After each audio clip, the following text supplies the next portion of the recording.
I'm Ann Haley, the elementary coordinator, and I want to take a few minutes, parents, to talk to you about our K-2 report cards. Since they look so different than any other report card we have in the district, they are standards based. It works on a MOAB system, which is Master, On Track, Approaching, Basic, or NT stands for Not Taught Yet. That it will be coming later in the year. We have our standards marked on there. Certainly it's not all the standards we teach, but it's the standards that they have to be able to do the other standards, like prerequisite standards. You may see an O on there, and you're thinking, but I know my child knows everything that was taught to them. I've seen their work, they've been progressing, they've been doing great. It may have an O on there instead of an M because the standard has not been taught through all the way. An example would be, we may be working only on numbers 0 through 10 this 9 weeks, but the standard states 0 through 20.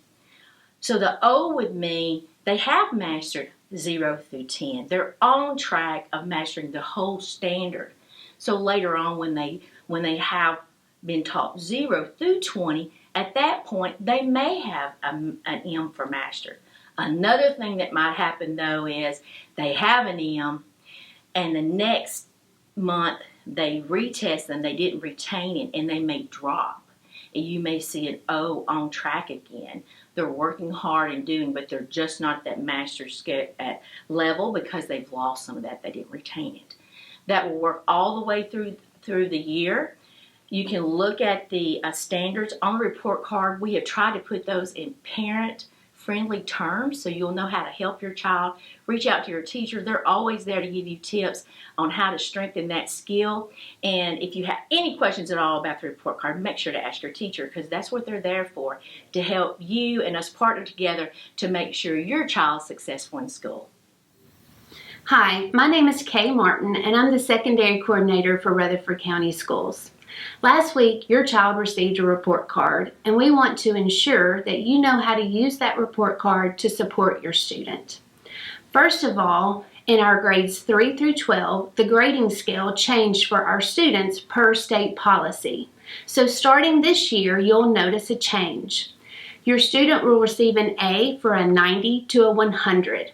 An 80 to an 89 is a B, and a 70 to a 79 is a C, and so forth. You will see that new grading scale on your child's report card.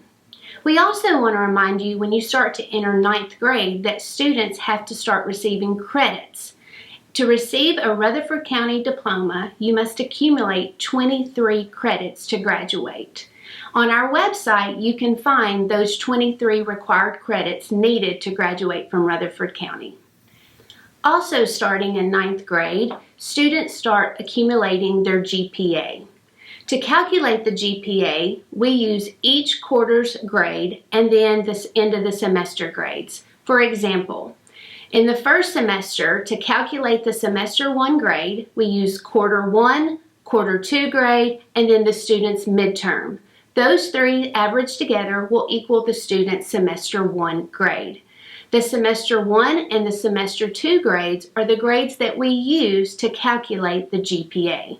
Here in Rutherford County, we use a 4.0 grading scale. This GPA is very important because this is the GPA that your student will use when they graduate to qualify for different scholarship opportunities, including the Hope Scholarship. Calculating your child's GPA can be difficult or confusing, especially for our newer students in 9th grade. To help support you, you can always reach out to your school counselors, and also on our webpage, we have an information on how to calculate your GPA. It provides an example and a form for you to continue to fill in your child's grades to keep up with it each year to help calculate their GPA. As parents, you can always check Skyward for their transcript and see their GPA throughout the year of high school and their overall GPA.